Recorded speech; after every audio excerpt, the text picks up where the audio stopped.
Hi guys, welcome to my YouTube. I'm Patty Ford, and I want to remind you today that you are a human being and not a human doing. And tonight in my group coaching, we're going over your inner dialogue of how you feel about yourself.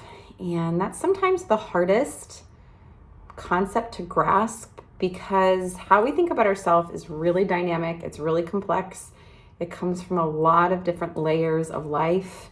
And the longer you live, the more experiences you have, and how you think about yourself can really depend upon a lot of things. It can depend upon unmet expectations, on observations of other people, maybe things that you don't talk about, like any sort of secrets. It could be so much dependent. But one of the things is on accomplishments.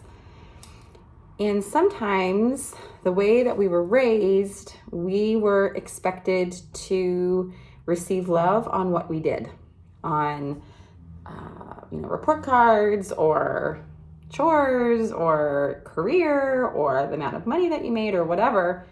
And so our sense of self or worth became dependent upon what we did and how we showed up in the world with accomplishments.